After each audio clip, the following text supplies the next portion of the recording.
Welcome to the Smallscape. Sometimes you're going to get a highly edited video with a beautiful new aquascape, and sometimes you're just going to get real life. Today, it's real life.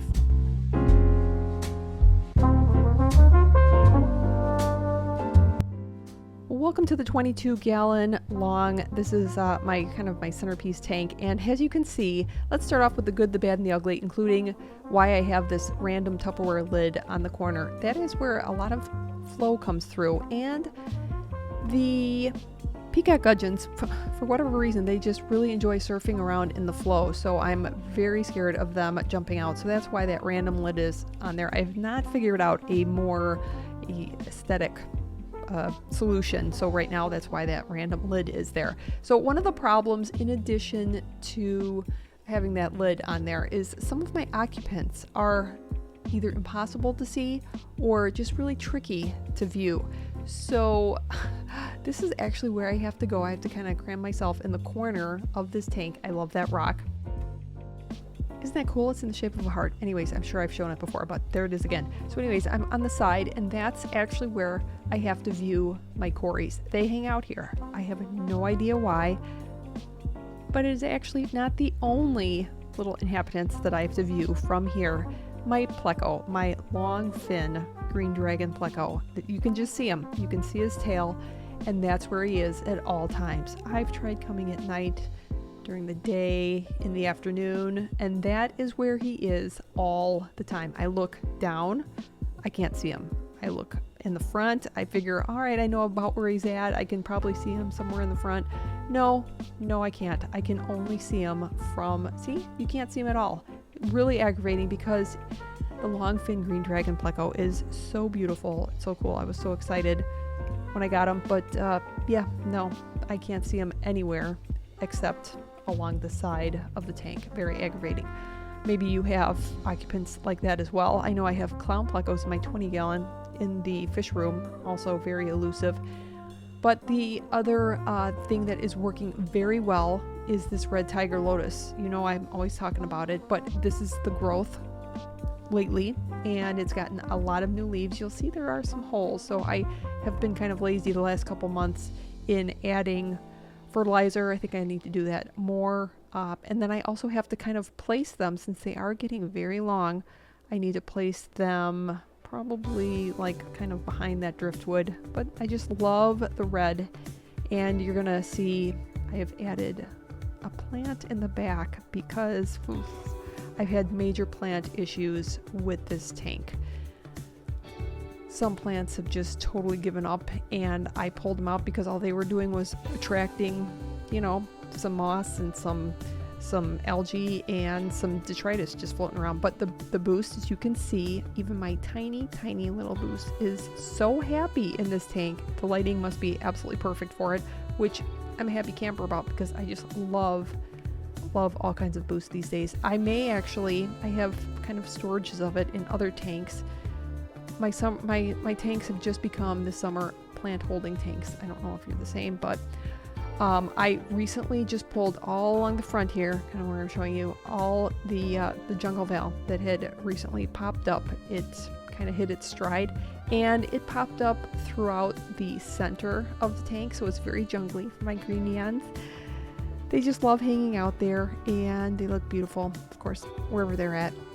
But I think it's gotten a little bit too full in the center, so at least the front, so that's why I pulled out some of it. It kind of looks a little bit better. I did not get that on camera, but it does not look too bad. And my favorite thing about the planting, is if you see the jungle val is green, and then the red tiger lotus, you know, very, very skinny, very cylindrical. And I've added some crypt in the back, which is kind of reflecting kind of a yellow, a very light green, very different shape of the leaves. I got that from Andy at Rink Shrimp Farm at the latest green water swap. And then my bulbitis, one type of bulbitis, the kind of like the wide leaf bulbitis, did not make it at all. It checked out along with Java fern, which is really tragic. But this Java fern that I have in here, it's hanging on. It's kind of getting kind of skinny. It's still kind of long and kind of gangly, but it is doing what it's doing right now. my peacock gudgeon kind of hanging out. That's generally the thoroughfare that they like to hang out in. They like the flow. Who knew? But I love how the plants are completely different. So you have the long, like what I was starting to say, the long skinny jungle val, and then the new crypt that I have that has kind of a whiter, lighter color leaf, and then the red tiger lotus, which is a very round, kind of wide, super roundish leaf, is red.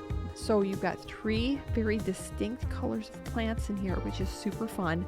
And I'm trying to focus on that instead of all the other plants that have checked out, because I loved how the Java fern and the bulbitis looked. But that's what you have to do. Real life is things work out, things do not work out. And I'm just waiting for everybody to fill in. But now it is time to add somebody new. The nanochromas that I had, I don't know what happened to them. They are not in the tank. They did not jump. I have no idea. They're gone. So I was talking to Mr. Primetime who I could add, and this is what I decided. A little leery about adding, because sometimes that goes horribly wrong. But why not add some gobies? And these are some of my favorite gobies of all time because they are the rhinogobius. And I generally refer to them as the grumpy gobies because they have little grumpy faces.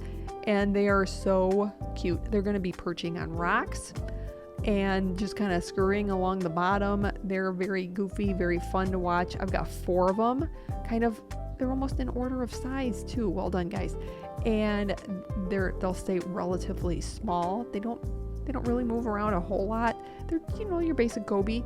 I love them. I have never personally kept them, so I'm super excited and really excited for this tank to, do something with its kind of new roles, new plants that I generally didn't expect to have in here, like that crypt along the back, and then the jungle val just kind of doing its thing in a kind of not completely along the back. It's just in the center. I'm not sure if I like it. Any suggestions? Let me know. What would you add along the right side? Because that bulbitis is not really pulling its weight right now. Do I kind of move some of the jungle val along the back? Do I wait for the crypt that I've now planted to fill in? What are your suggestions? Let me know. I've added my rhinogobius just as the lights are turning off at night. They're just settling in, so it was kind of perfect timing because these AI lights, as you can see, they kind of slowly get dimmer and dimmer and dimmer. So that's my video for today. I thank you so much for watching, and I hope you have a great day. See you next week.